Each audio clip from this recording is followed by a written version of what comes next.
నమస్తే అండి, హరిబాబుని మాట్లాడుతున్నాను. మన దగ్గర ఉన్న ఈ వందల రకాలైన పళ్ళ చెట్లలో ఈ ప్రకృతి వ్యవసాయంలో ఇది ఒక విశిష్టమైన చెట్టు అండి. ఇది కూడా స్ట్రాబెర్రీ గోవా అంటారు. స్ట్రాబెర్రీ గోవా ఇది మన ట్రాపికల్ ఫ్రూటేనండి. ఇది ట్రాపికల్ కంట్రీస్ ఫ్రూటే. దేశం మొత్తం, ప్రపంచం మొత్తం ఎక్కడ పడితే అక్కడ కనపడుతుంది. ఇది ఎక్కువ నీకు Latin American countries, Caribbean country islands, Hawaii ద్వీపాలు, హవాయి ద్వీపాలు, అమెరికా వాళ్ళ అదేదో హాలిడే రిసార్ట్స్ ఉంటాయి. ఆ హవాయి ద్వీపాల్లోనూ, పెరల్ హార్బర్ ఆ ఏరియాలో అక్కడ ఎక్కువ ఉంటుంది. ఇది మన ఇండియా వైడ్ కూడా ఉంది, మనకు కూడా బాగా వచ్చింది. ఆఫ్రికన్ కంట్రీస్లో కూడా అక్కడక్కడ కనపడుతూ ఉంటుంది, బాగా ఎక్కువ కనపడుతూ ఉంటుంది. ఇది జామ జాతిదేనండి, కానీ దీన్ని ఏం చేశారంటే జామ, పప్పాయి, ఇంకోటి ఏదో ఉందండి, స్ట్రాబెర్రీ, ఈ మూడు మిక్స్ చేసి ఉంటారు. ఏదో ఆ గుణాలన్నీ కలిసేదలికే ఈ కాయ తింటుంటే స్ట్రాబెర్రీ తింటున్నట్టు ఉంటుందండి. జామకాయ తిన్నట్టు ఉంటుంది, స్ట్రాబెర్రీ తింటున్నట్టు ఉంటుంది. గమ్మత్తైన ఫ్లేవర్తో ఉంటుంది అనమాట. ఈ ఆకు చూడండి, ఆకుపచ్చని ఆకు ఉంటుంది, అసలు ఎర్రటి కాయలు కాస్తుంది. చూడండి ఎంత బాగుంటుందో.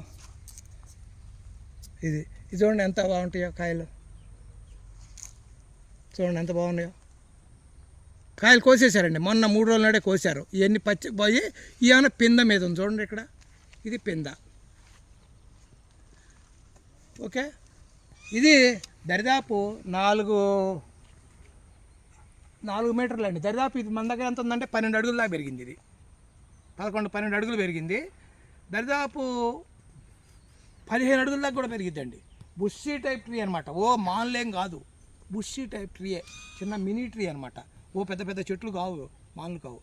జామది కదా, అందుకని దీనికి కాండానికి పొలిసే గుణం ఉంటుందండి. పొలుసు ఒలిచేస్తూ ఉంటుంది, తోలు వదిలేస్తూ ఉంటుంది. పాము కుబుసం ఎట్లా వదిలిద్ది, అట్లాగే మనం జామ చెట్లు ఎట్లా వదిలితే సన్నటి పొలుసు, అట్లాగే ఈ పొలుసులాగా వదిలేస్తూ ఉంటుంది. ఇంకా గుణాలు ఎంత హెర్బల్ వాల్యూస్ ఉంటాయండి దీంట్లో కూడా. అవసర గుణాలు ఉంటాయి. ఈ ఒబెసిటీ ఆపిద్ది, స్ట్రెస్ కూడా ఆపిద్ది అంటారు. ఈ ఫ్రూట్స్ మంచియే, చాలా మనం కూడా టేస్ట్ చేయొచ్చు.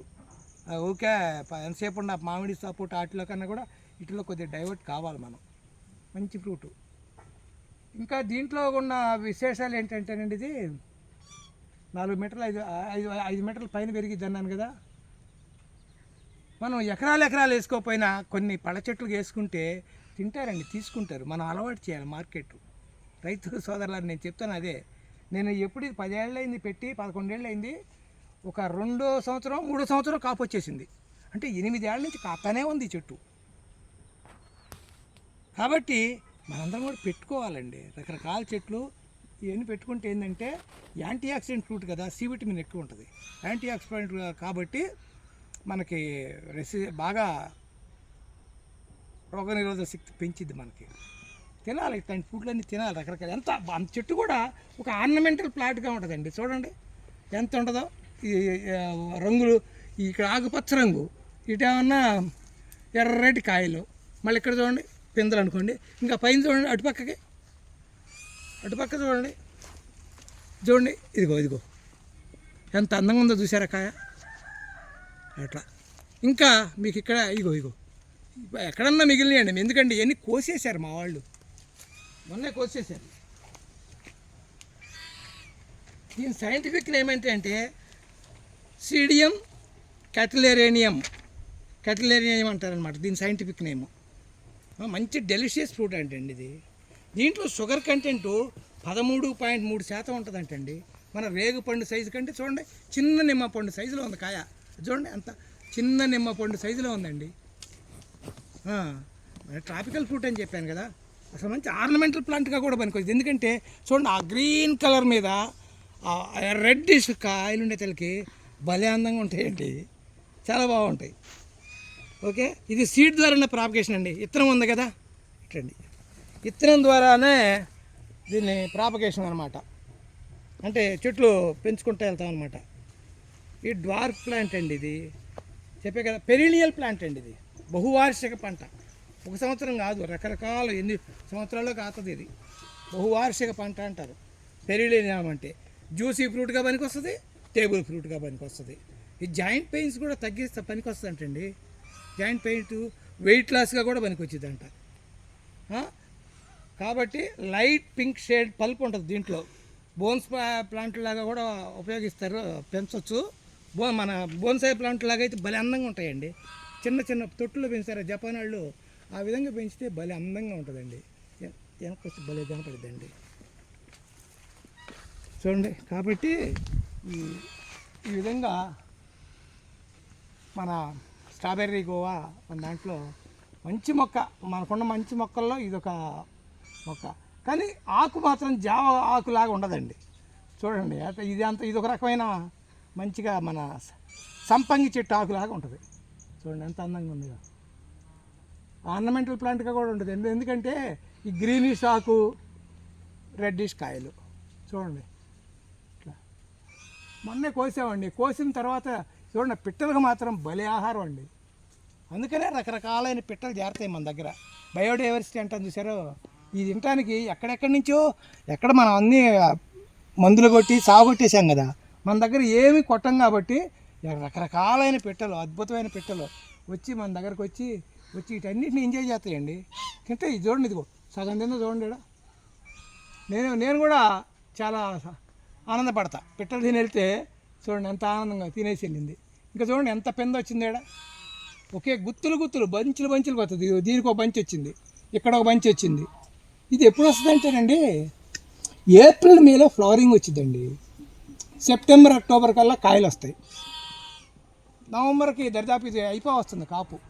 నవంబర్కి ఈ దీంతోపాటు కాపు అయిపోద్ది. మళ్ళీ తర్వాత మన ప్రూనింగ్ నవంబర్ తర్వాత ప్రూనింగ్ చేసుకోవచ్చండి ఇది. ఎందుకంటే అక్టోబర్ కల్లా కాపు అవుతుంది కదా నవంబర్ కల్లా. ఆ తర్వాత మనం లైట్ ప్రూనింగ్ చేసుకుంటే మళ్ళా ఏప్రిల్ మేకి మళ్ళీ రెడీ అయిపోద్ది చెట్టు. ఎప్పుడు కాస్తూనే ఉంటుంది. పెరిలినియం అని చెప్పే కదా, బహువార్షికమైన పంట. మనకున్న మంచి చెట్లలో ఈ స్ట్రాబెర్రీ గోవా చూడండి. ఇది స్ట్రాబెర్రీ గోవా ఒక అద్భుతమైన పంట అండి. దీని లోపల కూడా నేను తీసి చూపిస్తాను చూడండి. ఇది ఇట్లా ఉంటుంది. ఓకేనా. ఇది స్ట్రాబెర్రీ గోవా అండి. విత్తనం ఎక్కువ ఉంటుందండి. సీడ్ నుంచే ప్రాపగేషన్ ఇది. ఈ మొక్క సీడ్ నుంచే ప్రాపగేట్ చేస్తూ ఉంటారనమాట. మంచి టేస్ట్ ఉన్న ఫ్రూటే ఇది కూడా. నేను రుచి చూద్దామండి, చూపిస్తాను చూడండి. ఇదిగోనండి, ఇదిగో చూశారు కదా. ఇట్లా టేస్ట్ కూడా ఇప్పుడే మీ ముందే చెప్తాను చూడండి. గోవా ఉంది, స్ట్రాబెర్రీ ఉంది, సి విటమిన్ ఉంటుందండి. C vitamin and D vitamin ఉంటుంది దీంట్లో. అందుకని యాంటీ ఆక్సిడెంట్ ఫ్రూట్ అవుతుంది. వెయిట్ లాస్గా కూడా పనికి వస్తుంది. అది పెట్టండి సార్, ఇట్లాంటి ఎన్ని పెట్టి రైతు సోదరులారా. ఇవన్నీ పెట్టాలంటే ముందు ప్రకృతి వ్యవసాయానికి వెళ్ళాలి స్వాములు. మీరు కెమికల్ ఫార్మింగ్లో కావు ఇవన్నీ. ప్రకృతి వ్యవసాయానికి వెళ్ళి మీ సాయిల్ ఫర్టిలిటీ పెంచుకుని మంచిగా 2.5-3% సేంద్రీయ కర్బనాన్ని తీసుకెళ్తే దీని బాబు లాంటి చెట్లు మనం కాపించవచ్చండి. అందుకని వందల రకాల పళ్ళ చెట్లు మన దగ్గర ఉంటాయి చూడండి. అసలు చూడండి, చూడండి అడవి చూడండి. అది ఎంత చూడండి ఎక్కడ వచ్చిందో చూడండి, ఎంత బాగా వచ్చిందో. ఇది కమండలం చెట్టు. ఇది చూడండి, మహాగన్లు, ఇది గ్లైరిసీడియాలు, అదే మిల్క్ ఫ్రూట్లు, ఎన్ని రకాల ఫ్రూట్ ఉంది అక్కడ. శాంటాల్స్ ఉన్నాయి, రకరకాల అవకాడోస్, రామఫలాలు, సీతాఫలాలు, లక్ష్మణ ఫలాలు. ఇక్కడ చూస్తే యాప్రికాడు. ఇక్కడ చూడండి, యాప్రికాడ్ చూపిస్తారండి.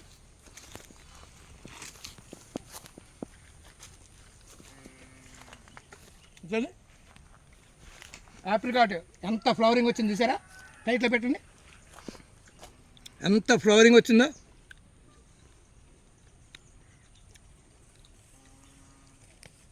ఇదిగోనండి, ఇటు రండి, ఇటు చూడండి ఎంత ఫ్లవరింగ్ వచ్చిందో. ఎడారి దేశాల్లో బతికే చెట్టు ఇది. టర్కీ అటు ఇటు మనం ఎక్కడ మనం అదే ఇజ్రాయెల్ అక్కడ వచ్చే ఫ్రూట్స్ ఆప్రికాట్స్ మంచి డెలిషియస్ ఫ్రూట్ అండి. కానీ ఇప్పుడే మనం పోతా పెంద మీద ఉంది. ఇది కూడా నా 3-4 సంవత్సరాల చెట్టు వచ్చేస్తుందండి, కాపు వచ్చిద్ది. మనం కూడా ఏదైనా వస్తుందండి, ఏదైనా వచ్చింది, మనం పెట్టాలా. దీని మీద సపరేట్ వీడియో తీస్తా, ఆప్రికాట్ మీద సపరేట్ వీడియో తీస్తా. Haribabu natural farming YouTube channel subscribe చేసుకోండి. చూడండి అడవి, చూడండి ఎట్టుంది అడవి. గుడ్ ఫారెస్ట్లో ఇది. ఈ ఆప్రికాట్ కూడా మనం ఎక్కడి నుంచి మొదలుపెట్టామంటే అదేది మన స్ట్రాబెర్రీ గోవా నుంచి మొదలుపెట్టి ఈ ఆప్రికాట్ దగ్గరకు వచ్చామండి. వచ్చి ఈ ఫుడ్ ఫారెస్ట్ కల్చర్ మీద క్లోజ్ చేసేద్దాం. Thank you friends. Haribabu natural farming YouTube ఛానల్కి సబ్స్క్రైబ్ చేసుకోండి. By sir.